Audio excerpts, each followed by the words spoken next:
this is Joanne Verkeilen with Circle+Bloom. Welcome to week 9 of our How Einstein Would Get Pregnant blog series, a fun and educational way to think about how our thoughts and our emotions influence our body, our health, and ultimately our fertility.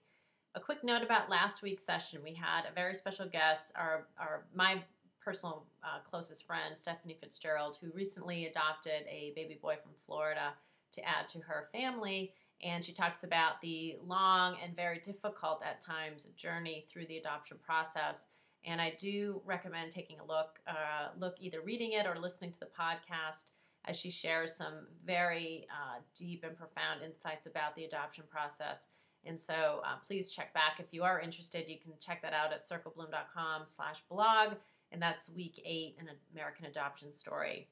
So welcome to week 9. You know, we always talk about on this program and all this blog series and podcast about the mind-body connection, the mind-body equation, which is, you know, at its core, the fact that everything is connected, our thoughts and our emotions and our minds, presumably in our brain and our head, influence from sort of this way down our bodies.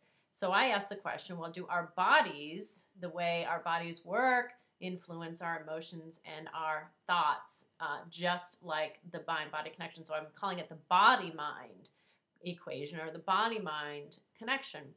And so I asked that question to myself and started doing some research about that and thought about my own life experiences, and which I share a lot of. And it ranges from, you know, everything from PCOS to, you know, if you're sick with the flu, for example, your body feels awful. And I guarantee, or I would probably presume, that those with the flu aren't, you know, being jovial or laughing or thinking about their next big life goal. It's very much of a, you know, it's very much of this scale that balances itself, and everything kind of tries to come back to equilibrium. And your emotional state probably is as depressed as your physical state. And the opposite is true, of course, as well. If you're exercising and you're eating well and you're sleeping really well at night, you know, again, you're probably at the best sort of point from an emotional standpoint that you can be. So I raise that question as kind of a, you know, fill in the blank for yourself, and how you can think about this as a way to empower your life.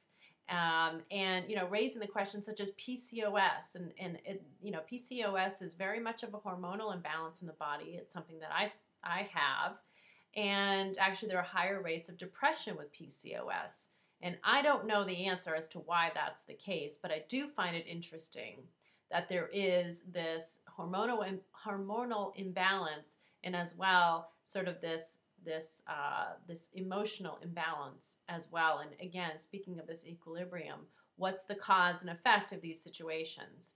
I'm not saying I have an answer in something like endometriosis or something that's much more profound in the body, that it's not as dramatic as the flu or even, God forbid, cancer.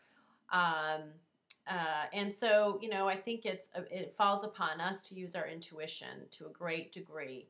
And so anyway, check back tomorrow. I hope that this little summary snapshot interests you enough to read the full blog post and subscribe to our podcast, which can be found on iTunes. Just go right to iTunes and either search for Circle+Bloom or How Einstein Would Get Pregnant. So thank you for watching. Again, this is Joanne Verkeilen with CircleBloom.com.